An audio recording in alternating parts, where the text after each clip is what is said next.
Okay. So they are about to film another scene. It's probably gonna be shooting and stuff.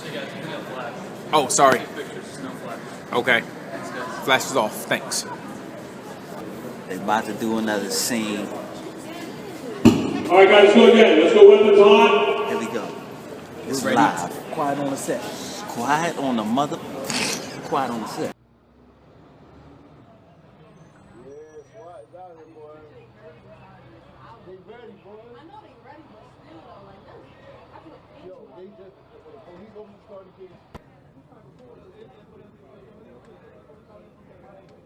Uh-oh. SWAT coming out, y'all.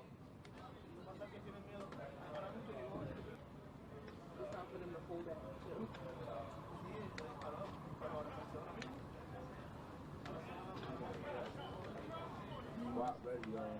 You recorded everything? No, I ain't recording. I was on FaceTime with my mom.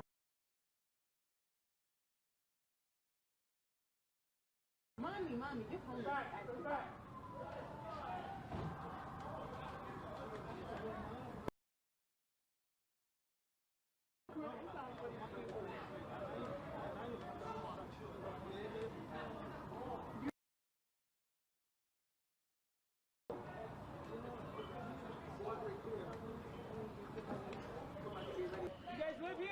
Yeah, this is my cousin.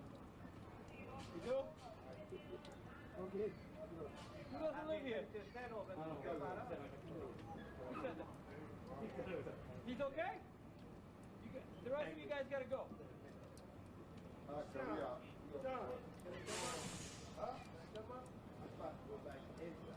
Come on. You live here? Yeah. I live here. The camera lives here. He lives here. I live here. I told him to get back. Yeah. You live here?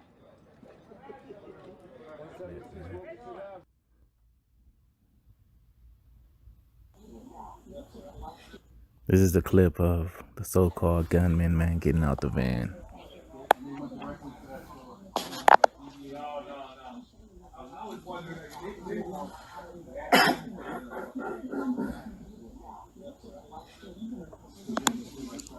I mean, who does that? If you're gonna rob or go into establishment, who does that? Who just leaves the car door open like that, man?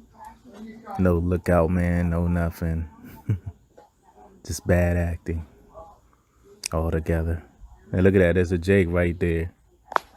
I don't know if he's a part of it or what, but there's a couple of Jakes right there next to the liquor store, just sitting out there watching the whole thing go down.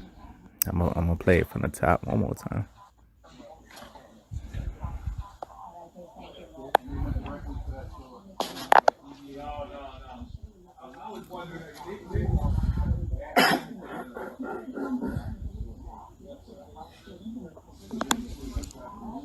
Look at that, Jake stayed.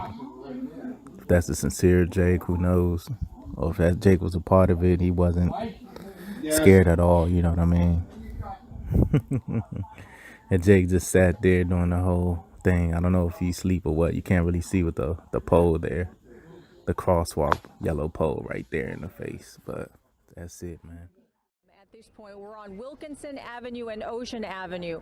Give you a perspective of where we are. We're about a block away from where the shooting was going on. A block in that direction, and then to my left. That is where the shooting happened.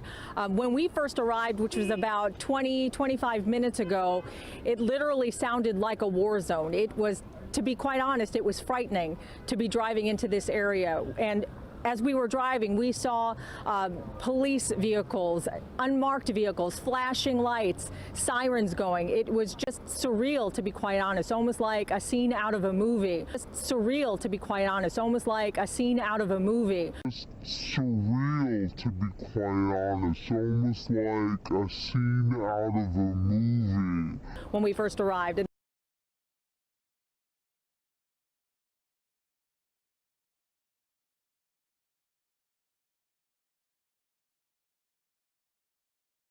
We're not at liberty to disclose the names of any of the victims or the actors at this point.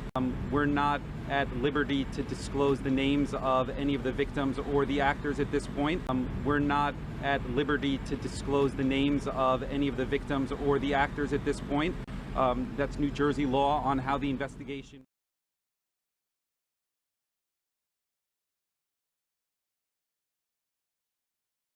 The Jersey City Department of Public Safety's Office of Emergency Management and Homeland Security conducted a multidisciplinary active shooter exercise at the New Jersey City University School of Business located at the Mack-Cali Harborside Complex earlier today. The press were allowed to film inside as the drama unfolded, which seemed at some points like a real-life drama as gunshots were fired and different police forces from Homeland Security and Jersey City Police Department rushed to the scene to try to apprehend the shooter alive or to shoot him outright. We interviewed Jersey City Public Safety Director James Shea before the onset of the active shooter exercise. We've been doing this with our outside company here since 2015, and we've been steadily improving the capabilities of our units, and we've actually brought more units and more partners into it as we go and as we get better at it. Again, getting better is a relative term. We're never going to be satisfied with our response. We're going to continue trying to improve. And Director Shea, it seems like this is just part of the standard steps that the city's taking given the reality of shootings across the country. But have there been, for example, any credible threats that you're taking seriously at this point? And is this why this is happening tonight? Well, we're a huge part of the New York metropolitan area. We're a major city with a major financial district in our own right, and we have major universities, schools, what have proven to be attractive targets in other cities. We're very happy that we haven't had an event like that here, but we think we'd be neglecting the city if we didn't prepare for the possibility. So we're going to continue making sure that we have the capabilities to address any threat to our taxpayers that arises. And my last question, Director Shea, at the conclusion of today's events, which happen, I guess, in a couple hours from now, what will you be looking for as you assess today's activities? I mean, what will be most important for you in the features that you'll be reassessing? That we recognize our mistakes and that we see where we can do better, and that then we will use our vendor to talk to us about steps we need to improve in training before we do this again in 3 or 4 months, and we see if we've incorporated the lessons learned from today and gotten better.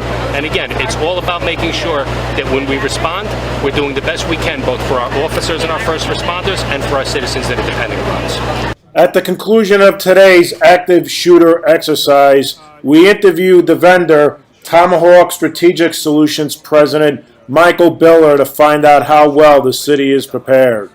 Their response, that was phenomenal. I'm very impressed with all the multiple responding authorities that participated and how they conducted themselves and how they progressed. We've had the pleasure and honor to work in this city for the past 3 years, and where they started was great. Where they've come is phenomenal. I'm very confident in their abilities and what they're doing, and they're actually doing some very advanced concepts, running rescue task force, and they've really refined that today. And for all those that don't know what rescue task force, it's integrating medics, just as though we used to do in our previous careers, to ensure that while we have a response to interdict a shooter or something of those means, we also have a medic or somebody who's trained to start treating victims. Mark Bucinich reporting in Jersey City for Hudson County View, the eye of the community.